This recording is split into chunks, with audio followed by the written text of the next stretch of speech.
Muy bien. El jueves estaba enseñando acerca, el mensaje se llamó La Navaja y hacía una referencia como cuando tenía 9 años, cuando uno está en la escuela, si un niño lleva un artículo que llama la atención, hay una euforia y todos quieren tener un artículo similar. ¿Recuerdan eso? Entonces un niño llevó una navaja y de repente ya 4 niños al siguiente día tenían navajas y después yo le pedí a mi papá una navaja. Y lo primero que me dijo mi papá, ¿para qué la quieres?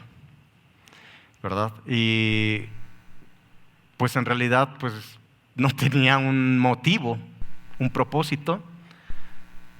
Solamente quería tener lo que los demás querían. Y no me la dio. No me dio la navaja. Si me quitan el feedback, de favor. Está haciendo mucho feedback. Y entonces, ¿sí? ¿Ahí sí se escucha bien? Okay.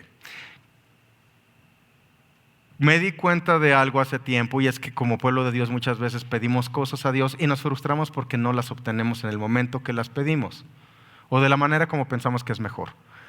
Y tenemos esa postura, una postura que a veces tiene un infante que quiere caprichosamente algo. Pero en el amor de los papás no nos lo dan, no porque no nos lo puedan dar, sino simplemente porque saben que no estamos preparados para tenerlo. No es el momento de tenerlo. Hay situaciones en la vida donde hemos pedido cosas a Dios y no las tenemos por una sencilla razón. Nuestro corazón no está preparado para tenerlo. Puede ser muy bueno, pero no es el momento. Entonces tenemos ese concepto de lo que es mejor para nosotros y en nuestras oraciones le decimos, Dios, si me das esto sería mejor para mí y si me das esto sería mejor para mí, tendría una mejor vida. Y el concepto de mejor que tenemos nosotros difiere mucho al de Dios. Creo yo con todo mi corazón que Dios tiene un concepto de mejor que el de nosotros. Y cuando suceden ese tipo de cosas, a veces como nos frustramos, sentimos como que Dios no me quiere, Dios no me pela. Y se acercan contigo, tú que estás más cerca de Dios, ¿verdad? Tú que estás más cerca de Dios, a ti que Dios sí te escucha y ese tipo de situaciones. Entonces nos conflictúa realmente y nos llega a frustrar. Creo yo que cuando se va forjando el corazón se van manifestando ciertas situaciones, pero también al final de esta enseñanza vamos a comprender que las aflicciones que estamos pasando en vida, si las vemos desde la perspectiva y postura correcta, realmente vamos a tener una percepción de la vida muy diferente a como a veces nos conflictuamos. El día de hoy vamos a hablar un tema que tiene que ver con lo que estaba mencionando Tavo ahorita cuando estábamos en la adoración, y es un nuevo ciclo donde viene un despertar a lo que a gobernabilidad se refiere. El concepto de gobernabilidad es muy interesante conocerlo para poder ejercerla, porque si no realmente nos vamos a quedar como se ve en general en conceptos religiosos y no va por ahí. Aquí no venimos a escuchar nada de religión, por así decirlo. Jesús vino a predicar el evangelio del reino, y cuando habla de reino habla de un sistema o una forma de gobierno, y si no entendemos esa forma de gobierno no vamos a poder experimentar realmente lo que Jesús vino a plasmar, que es unir el cielo con la tierra. Y en el libro de Apocalipsis, en el capítulo 5 versículo 10 se menciona lo siguiente: y nos has hecho para nuestro Dios reyes y sacerdotes y reinaremos sobre la tierra. Lo interesante de aquí es que no está hablando de un futuro, está hablando de un pasado. Dice que nos has hecho. La asignatura del rey y el sacerdote está en tu ADN cuando has nacido de nuevo. Tú no te estás preparando para ser un rey y sacerdote. Tú ya fuiste hecho un rey y sacerdote para con Dios. Lo que estamos haciendo hoy en día es realmente descubrir el diseño de cómo funciona esa asignatura con una doble función. Es como si estuvieras operando una misma tarea que tiene dos vertientes diferentes desde la misma oficina. Esa es la postura del rey y sacerdote, que es la identidad del Hijo. Difiere mucho de lo que comúnmente llamamos como cristianos, que casi no lo van a escuchar de mi boca, porque el título de cristiano no nos lo dio Dios. Si bien somos cristianos porque seguimos a Cristo, pero es un título que le dieron las personas en Hechos de los Apóstoles, aquellos primeros seguidores de Cristo, y lo tenían como un despreciativo. Esos son los cristianitos, ¿verdad? Pero el título que te dio Dios es el siguiente: Hijo de Dios. Tú eres hijo e hija de Dios. Y si eres hijo e hija de Dios es porque tienes el ADN que contiene toda la información genética de lo que Dios es en ti. Y en esa información genética hay una asignatura doble que es el rey y el sacerdote. Y es como las dos piernas con las que tú vas caminando. Si tú entiendes, comprendes y expresas el rey y el sacerdote que está dentro de ti, vas a poder caminar con firmeza. De otra manera, cuando se quiere caminar con una sola pierna, es lo mismo. ¿Qué provocaría si yo quisiera caminar solamente con una sola pierna?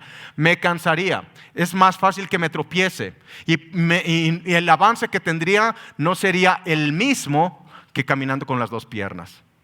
Entonces, esa asignatura del rey y sacerdote es un despertar que está provocando Espíritu Santo hoy en día aquí en la iglesia, para que realmente podamos ejercer gobernabilidad. El principio de gobernabilidad no es secular, es bíblico.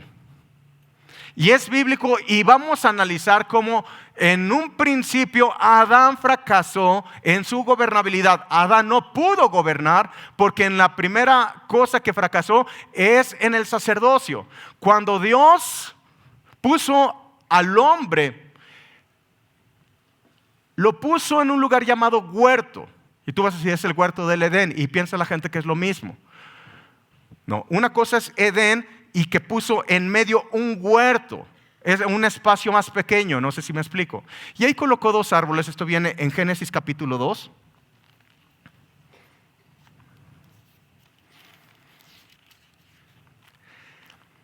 Versículo 8 dice: y Jehová Dios plantó en un huerto en Edén. Es como si toda esta plataforma fuera Edén y solamente pusiera aquí, huerto. Y vamos a ver qué sucedió ahí. Y Jehová Dios hizo nacer de la tierra todo árbol delicioso a la vista y bueno para comer. También el árbol de la vida en medio del huerto y el árbol de la ciencia del bien y del mal. Y después, si sigues leyendo, Dios le dio una instrucción a Adán. Le dijo, no vas a comer del árbol de la ciencia del bien y del mal. Pero entonces, ¿qué es lo que sucede? Adán fracasa en su gobernabilidad porque en la primera cosa que no cumple es en el sacerdocio, que tiene que ver en la obediencia a Dios. Él come del árbol que le dijo Dios no comieras. Entonces, si analizas en Proverbios y en Apocalipsis, te va a revelar que árbol de vida no es un árbol común y corriente, es una persona y su nombre es Jesucristo. Y la primera asignatura que tenía Adán es acercarse, comer y beber de Jesucristo todos los días de su vida para poder ejercer sacerdocio, porque sin sacerdocio no podía ejercer gobernabilidad. Pero como Adán no lo hace de esa manera, fracasa en el sacerdocio y no puede ejercer gobierno. Tenemos un segundo caso, el caso de Caín. Pero si me regreso un poquito a Adán, la idea, lo que Dios le estaba diciendo es: tú ejerces gobierno primeramente en tu huerto, y cuando ejerces gobierno en tu huerto, esto es tu casa, tu familia, para que puedas ir al segundo plano, que es Edén. En Edén estaban todos los árboles. Si no puedes gobernar en un árbol, ¿cómo vas a gobernar en todos los demás? Y el tercer plano es la tierra. El plan de Dios es que el hombre, con la imagen y semejanza de quien es Dios, pudiera hacer de toda la tierra Edén, un paraíso, un deleite. Pero si no se ejerce gobernabilidad, no se puede extender dominio. Ese es un principio de gobierno. ¿Me doy a entender? Tenemos un segundo caso, el caso de Caín. ¿Qué pasaba con Caín? Su corazón, un corazón arrogante, porque él creía que la fuente de provisión era él mismo. Yo te voy a dar cuando quiera y como quiera. Ese es el corazón de Caín. Sin embargo, ¿qué pasó con Abel? Abel reconoció que sin Dios no podía hacer tanto. Entonces decía, pues yo sin ti no soy nada, por eso te voy a traer lo mejor, lo primero y lo mejor. Principio de gobierno. No se puede arribar al gobierno si no es a través del sacerdocio. ¿Captan lo que estoy diciendo? El corazón de Caín es, yo te voy a dar cuando quiera y como quiera, y es el corazón de las personas que siempre están discutiendo de diezmo y ofrenda. Diezmo y ofrenda, ¿por qué? Porque tienen un problema, porque creen que son la fuente de su propia provisión. A Jesús llegaron los discípulos, los fariseos, y le dicen que tú no vas a pagar impuestos al César. Y él les dice, a ver, muéstrame una moneda.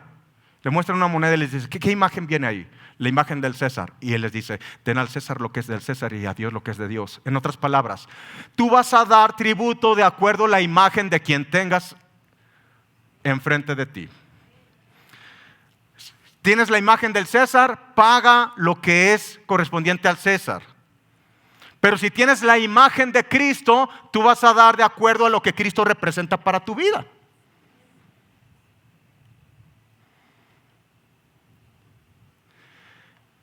Segundo fracaso, Caín no puede ejercer gobernabilidad. Tiene una descendencia donde sus hijos fundan ciudades con sus propios nombres, en su arrogancia, ¿verdad? La ciudad de Enoc. Y no estoy hablando de Enoc, el que fue arrebatado y ya no vio muerte. Estoy hablando de Enoc, de la descendencia de Caín. Entonces tenemos dos vertientes ahí, dos líneas genéticas. Pero si vamos a los principios de gobierno, Jesucristo ejerció gobernabilidad. Pon atención con esto porque es muy interesante. El problema es que siempre cuando hablamos de Jesucristo pensamos en un personaje religioso. Y eso es como un velo para descubrir realmente quién es Él. Jesucristo ejerció principios de gobernabilidad. ¿De qué manera? Una persona con principios de gobierno sabe que las multitudes son importantes. ¿Arribaba Jesús a multitudes, sí o no? Las multitudes lo seguían. ¿Por qué? Porque es un principio de gobierno. El gobierno que estaba en su apogeo, que era el gobierno romano, un gobierno realmente tirano y temido por toda la tierra. Porque si no te alineabas y te arrodillabas ante ese gobierno, pues te liquidaban, así de sencillo. Pero Jesús sabía que en las multitudes lo que permitía que no le podía echar mano al gobierno. Por las multitudes. Principio de gobierno. Los fariseos dice que temían echarle mano a causa de ¿qué? De las multitudes. Principio de gobierno. Luego no solamente eran multitudes, tenía los 70, ¿verdad? Piensa la gente que solamente eran 12 los que tenían, no. Una vez mandó 70 discípulos. ¿Esos 70 quiénes eran? ¿No son los que convivían todos los días con Jesús? Pero habían abrazado realmente el mensaje del cielo de tal manera que impulsaban la extensión de gobierno. La gente aguerrida, eran los caballos de honor, obedientes. Luego tenían los 12. Vean cómo iba sectorizando. Tenían los 12, esos 12 eran los que realmente tenían un contacto un poquito más cercano con Jesús. Sabía lo que comía, la marca de tenis que le gustaba. Sabían cosas un poquito más íntimas, por así decirlo, de Jesús. Pero aún dentro de esos 12 había 3 o 4 que estaban en eventos muy específicos. Pero fue a uno de ellos al que le dijo, ten las llaves del reino. Y menciona una palabra que se ha tergiversado mucho en el pueblo de Dios. Le dijo, y sobre esta roca edificaré. ¿Por qué se lo dijo a Pedro? Porque Pedro fue el único que dio la revelación correcta de quién era Jesús. ¿Saben que los otros tenían meses al lado de Jesús, años trabajando ahí al lado de Jesús y no sabían quién era Jesús? Cuando les preguntó, ¿quién creen que soy yo? No, pues es que unos dicen que eres Elías, otros dicen que eres un profeta. Pero fue Pedro el único que dijo, tú eres el Cristo, el Hijo del Dios viviente. Bien has dicho, Pedro, no te lo ha revelado carne ni sangre, sino mi Padre que está en los cielos. Y le dijo, desde ahora serás Pedro, y sobre esta roca edificaré la iglesia y te daré las llaves. Llaves de reino, llaves de reino. No se la dio a todas. Entonces, ¿a quién se lo dio? A Pedro, una persona con entendimiento de quién era Cristo. Por lo tanto, le revela que sobre esa roca que iba a fundar lo que es la eclesía. La iglesia, señores, no es el lugar donde nos reunimos. Uno va pasando por las calles y dice, miren esas iglesias. Pues ese es un concepto erróneo. Nunca fue un edificio la iglesia. La iglesia fue un término que usó Jesucristo del gobierno griego, porque en el gobierno griego solamente aquellas personas que eran ciudadanos entendidos para poder ejercer gobernabilidad o para poder legislar eran los convidados a ello.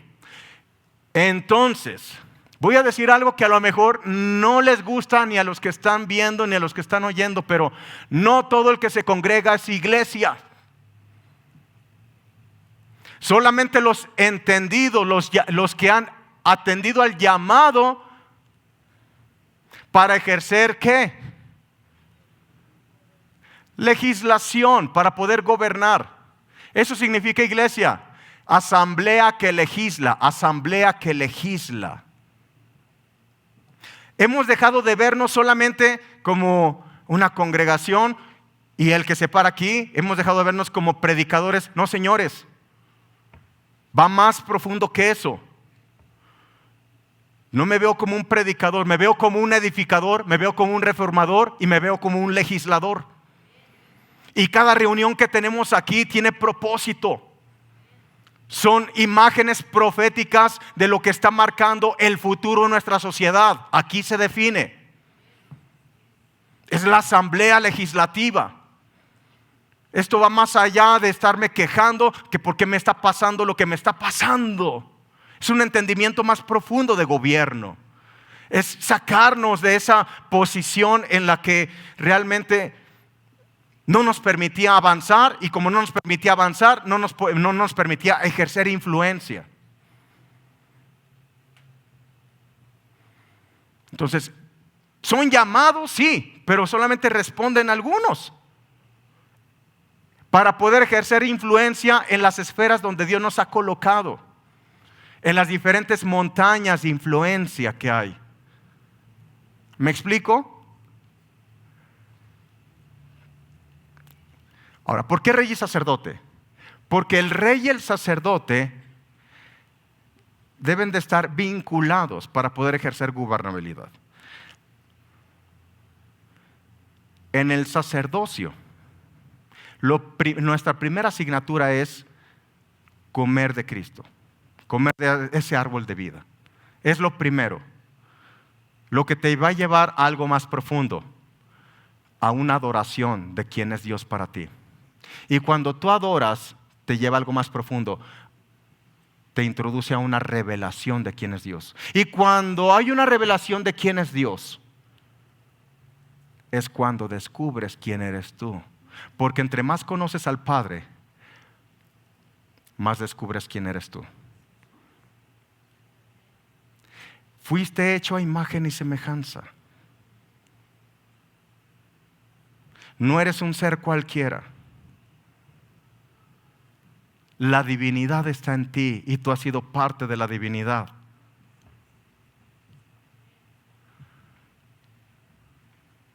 ¿Están aquí?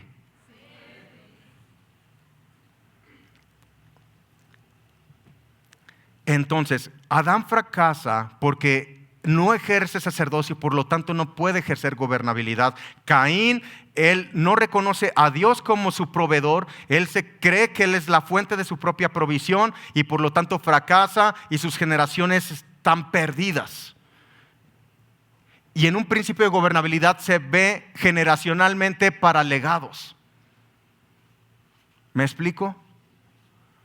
Entonces, sí importa realmente el entendimiento que tengamos ahorita de lo que es nuestra asignatura del rey y el sacerdote, porque en esto consiste: adoras y gobiernas, adoras y gobiernas, adoras y gobiernas.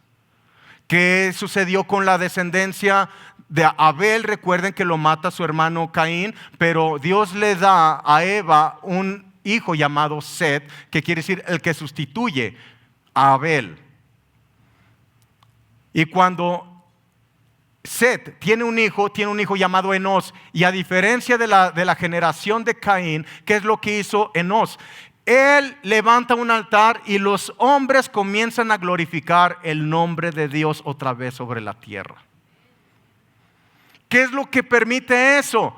Cuando se está en adoración, realmente se permite que uno descubra por el diseño de su identidad. Eso es lo que marca la diferencia entre sinagogas y el templo. Tú vas a ver en la Biblia que Jesús enseñaba en sinagogas, pero también enseñaba en el templo. Pero ¿cuál es la diferencia de una sinagoga y un templo? En las sinagogas solamente se da enseñanza, pero en los templos hay algo más. Estaban los sacrificios. Los sacrificios solamente eran una sombra de la obra consumada de Jesucristo, donde la persona se sabía pecadora y por lo tanto necesitaba traer un cordero inocente. Cuando ponía su mano y declaraba su pecado, declaraba sus iniquidades, declaraba sus faltas, ¿qué es lo que pasaba? Sucedía un intercambio divino. Toda esa porquería pasaba ahora en el cordero. Pero la pureza, justicia, santidad del cordero ahora era imputada sobre el hombre. Cuando sucede eso, es algo maravilloso. Me da la identidad nueva de la nueva creación de quién soy yo ante los ojos de Dios. Y cuando yo me acepto como Dios me ve, me permite caminar en esa firmeza del rey y el sacerdote y no estar atorado en una mentalidad que está anclada al antiguo pacto. Las cosas que suceden en la vida, cuando la gente dice, es que ¿por qué me pasa esto si yo me porto bien? Si yo me congrego todos los domingos. Señores, ¿quién les dijo la mentira de que si te congregas todos los domingos no vas a tener situaciones adversas? Es una mentira aberrante.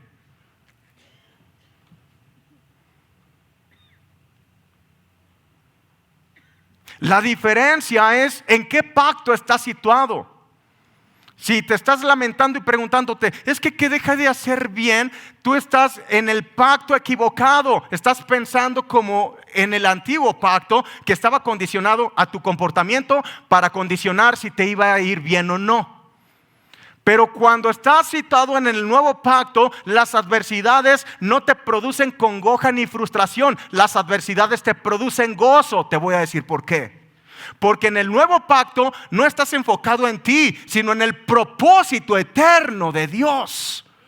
Y en ese propósito eterno tienes la capacidad de ver en un futuro como Jesucristo. ¿Ustedes creen que cuando estaba crucificado dijo, no, ahorita que me baje, me la van a pagar? Todos ustedes me la van a pagar. No, señores.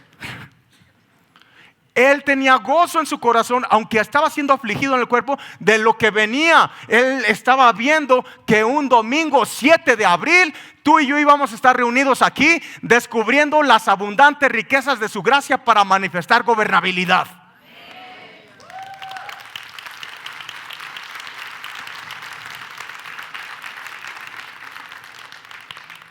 Es el mismo sentir que hubo en un Pablo cuando estuvo encarcelado por hacer lo correcto. Un José en la cárcel, señores, por hacer lo correcto. ¿Cuántas veces nos causa conflicto las situaciones y decimos, es que ¿por qué me está pasando lo que me está pasando? Es que me está criticando la gente, la gente está hablando mal de mí. Por supuesto, señores.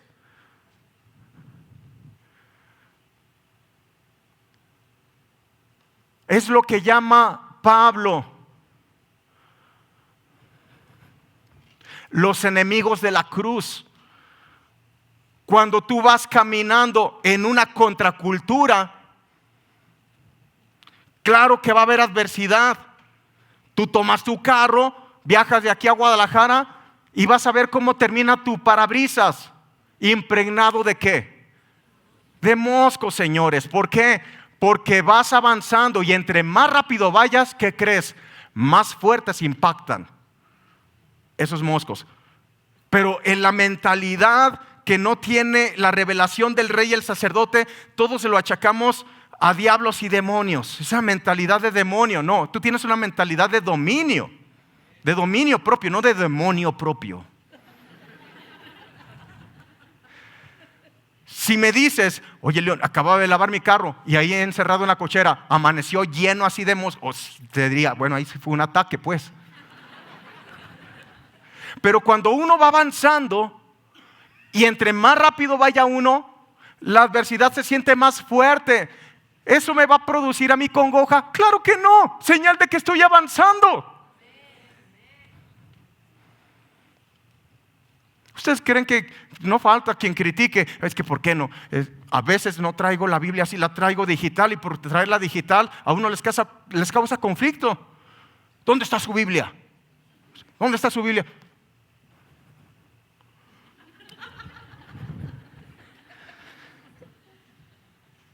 Es porque mal hemos informado a la gente que se ha estacionado solamente en la faceta de sacerdote y suceden cosas de ese tipo que nos encierran en religiosidad. El caso de Noé. Noé todo muy bien. Y mientras iba en las aguas, mientras iba sobre las aguas, todo estaba muy chido, muy bien. El problema es cuando llegó a la tierra. Porque cuando llega a la tierra, planta una viña. Y cuando planta una viña, saca vino. Y cuando saca vino, ¿qué crees que pasa? Se embriaga. Se embriaga.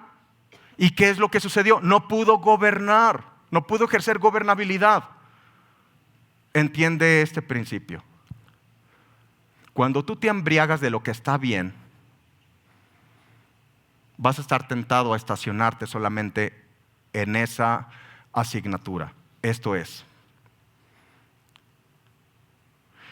por mucho tiempo el pueblo de Dios se ha estacionado solamente en el entendimiento de sacerdocio y el problema que solamente ve el sacerdocio arónico.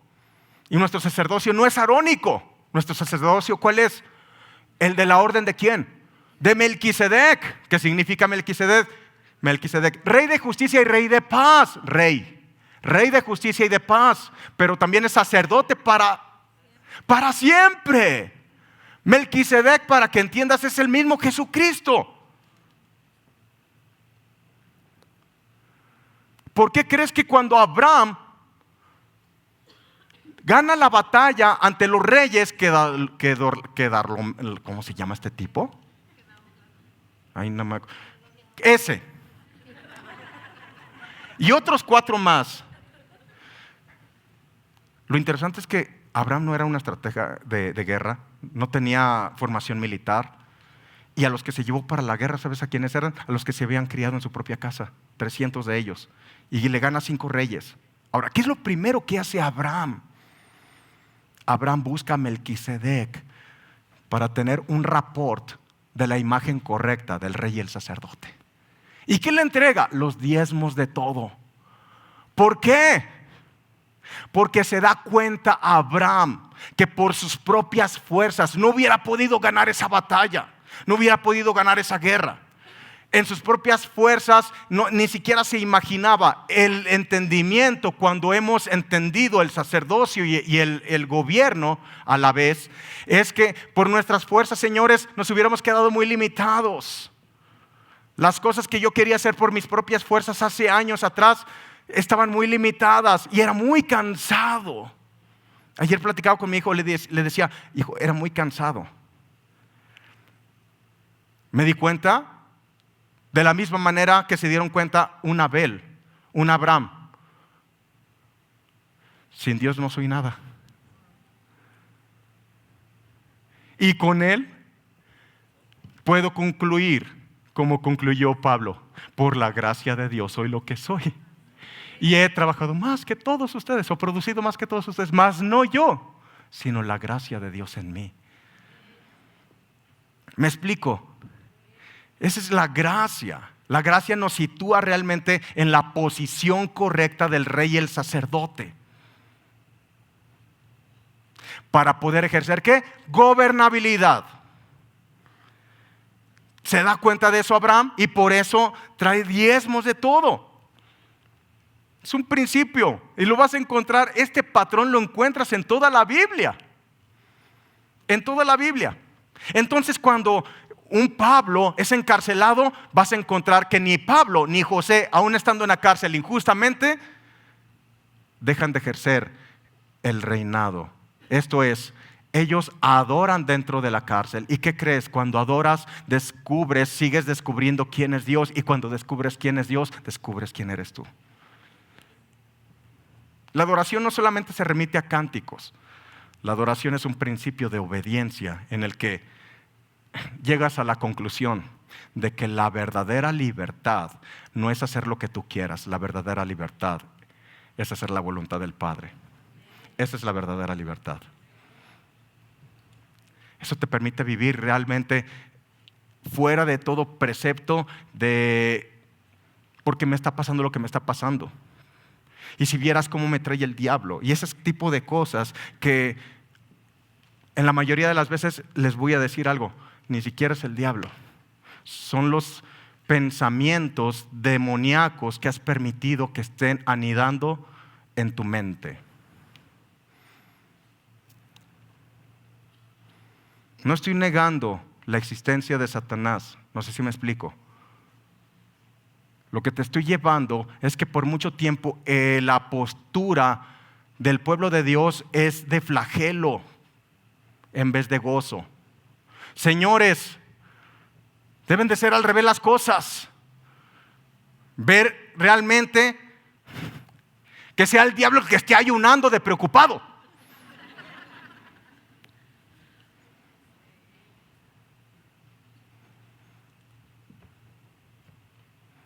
Me doy a entender con esto. Es tu posición. Por eso el libro de Efesios es tan interesante desde la perspectiva de eternidad que fue escrito. No escribe algo que va a suceder, escribe algo que ya sucedió. No vas a ser sentado en lugares celestiales, ya fuiste sentado en lugares celestiales.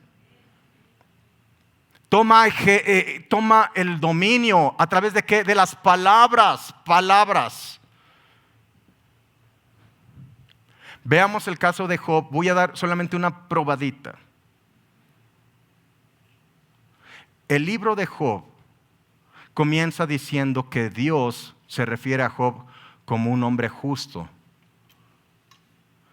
Si eso hubiera sido bueno, hubiera terminado en el capítulo 1. Pero encontramos el libro de Job, que son 42 capítulos, de los cuales 35 de ellos, Job está viviendo un tormento, está lamentándose. ¿Por qué? Si es justo.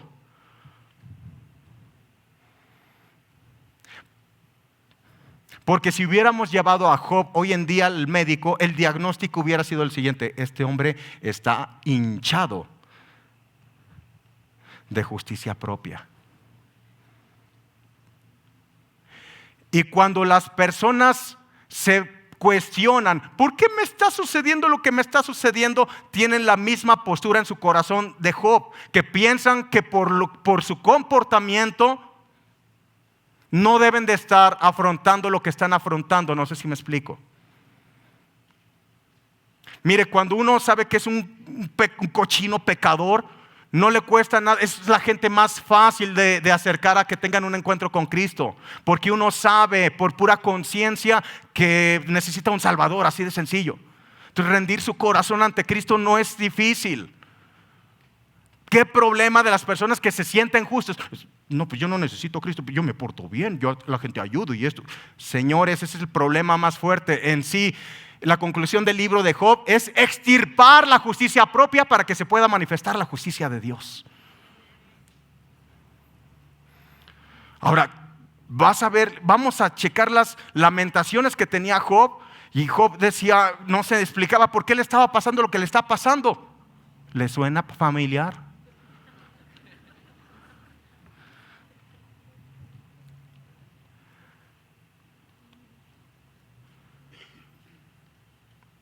Al final, en los últimos capítulos, Job declara lo siguiente: de oídas te había oído, mas ahora mis ojos te ven. El cáncer del pueblo de Dios, de la iglesia, es creer que conocen a Dios. Tanta información, tanta teoría, pero como no hay una relación de la asignatura de sacerdote, no puedes tener realmente esa amalgama del conocimiento de quién es Él. Los fariseos, ellos creían conocer a Dios. Jesús les dijo: ustedes creen que escudriñando las escrituras, es ustedes lo que creen, les dijo, ahí hayan vida eterna. No les dijo que escudriñando las escrituras se encuentra la vida eterna. No dijo eso, dijo: ustedes creen. Tanto se enfrascaban en su estudio que olvidaban la relación con la persona más importante hoy en día que está aquí, es Espíritu Santo.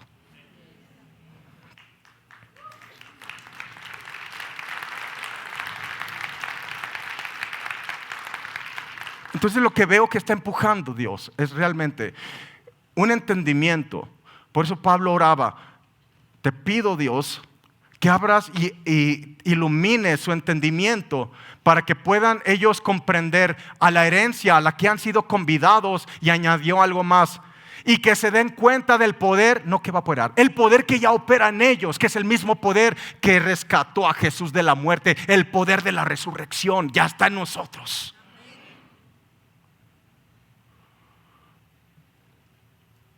Y tú lo puedes escuchar de dos maneras: de una manera dogmática o teórica, que no va a producir nada en tu vida, solamente religiosidad, o por un rema o revelación que va a producir estragos y trastornos en el exterior. Los apóstoles fueron entendidos en gobernabilidad. Vas a encontrar en Hechos de los Apóstoles que los mismos gobernadores decían: ¿quiénes son estos que están trastornando el mundo? ¿Quién lo dijo? Gente con entendimiento de gobierno. Pero ¿qué es lo que sucede? ¿Por qué no vemos un gobierno hoy en día que realmente pueda tener un trastorno en todo el mundo? Porque vamos a analizar, por ejemplo, vamos a verlo desde un punto de vista gubernamental. Fidel Castro tenía entendimiento de gobierno, pero desechaba el sacerdocio. Hugo Chávez también entendía de gobierno, pero se mofaba del sacerdocio. Maldijo a Israel. Ve dónde tiene a su gente hoy en día. Es una vergüenza cómo está la gente allá en Venezuela.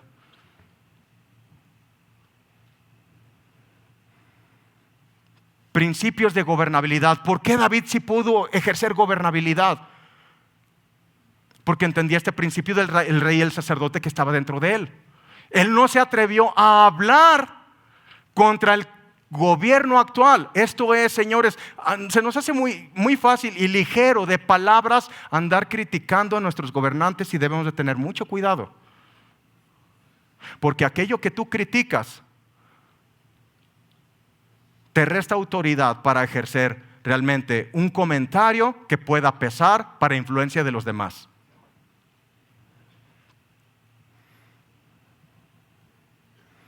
Bendecir a nuestros gobernantes.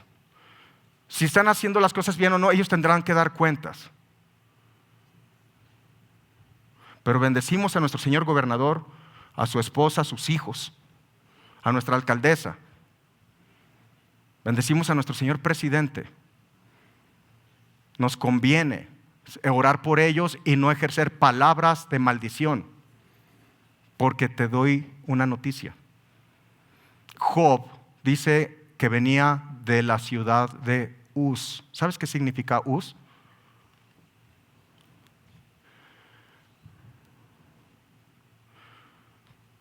Viene de un vocablo griego que significa consulta o consejo, pero también significa palabras. ¿De dónde venía Job? De la ciudad de las palabras. Y si no te has dado cuenta, en el gobierno de Dios, todo se crea a través de ¿qué? De las palabras. Palabras. Y nuestra ciudadanía, que es del cielo, ¿qué crees? Es la ciudad de las palabras. No podemos estar maldiciendo si venimos de la ciudad de las palabras.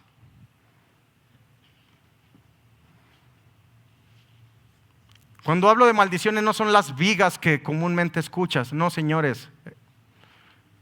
Esos son piropos, pues. O sea, lo terrible realmente es estar hablando un lenguaje que es contrario al que Dios habla. Eso es maldecir.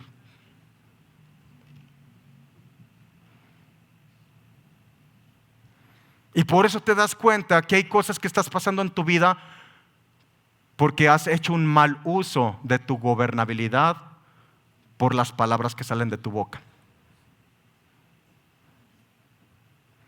A veces hasta al marido, a la esposa, a los hijos anda uno maldiciendo. Y se nos hace muy ligero de palabras andar diciendo cosas. Ay, yo no estoy de acuerdo con tal profeta, con tal pastor. Tengamos cuidado. Porque cuando uno reconoce la postura que tiene como rey y sacerdote, va a reconocer en quién está esa investidura también. Poncio Pilato ve a Jesús, un hombre de gobierno, y ¿qué es lo que dice? No le pregunta, ¿eres tú el ungido? No, señores. ¿Qué le pregunta? ¿Eres tú el rey? Un entendimiento de gobierno.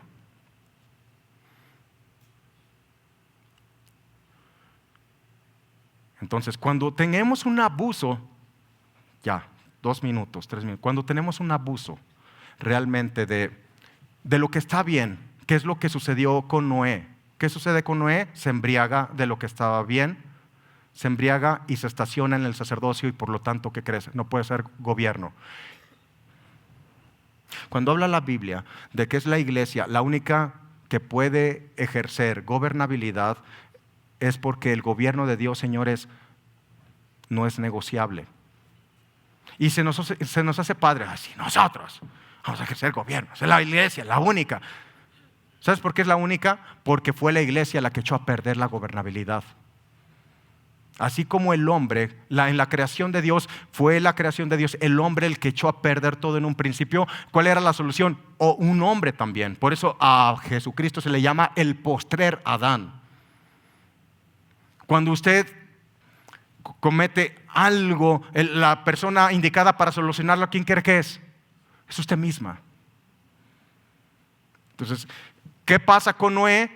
Como excede, se embriaga de lo que está bien, se estaciona en el riesgo más grave en el que puede caer, o la tentación más grave en la que puede caer un ministro de Dios, estacionarse solamente en el sacerdocio. La tentación más grande no es el pecado de adulterio y demás. Esa es la zanahoria con la que mucha gente camina, señores. Es más profundo que eso. O sea, por supuesto que eso está mal, pero es más profundo que eso. Es el riesgo de quedarse estacionado solamente en el sacerdocio y no poder ejercer gobernabilidad. Me doy a entender. Entonces, ¿quiénes fueron? Fíjate, Dios había limpiado toda la tierra. ¿Quién echó a perder la tierra otra vez? Los que venían del barco, los mismos tripulantes del arca de Noé. ¿Qué empezaron a hacer? Tú lees ahí el pecado de incesto tan tremendo que hubo ahí. Y esto nos dice algo, que ya no me voy a atorar ahí, ya nomás. Para terminar, termino con esto. Cuando uno va caminando en el propósito eterno, por supuesto que va a haber adversidad, pero esa adversidad solamente te da un mensaje: estás avanzando. Estás avanzando.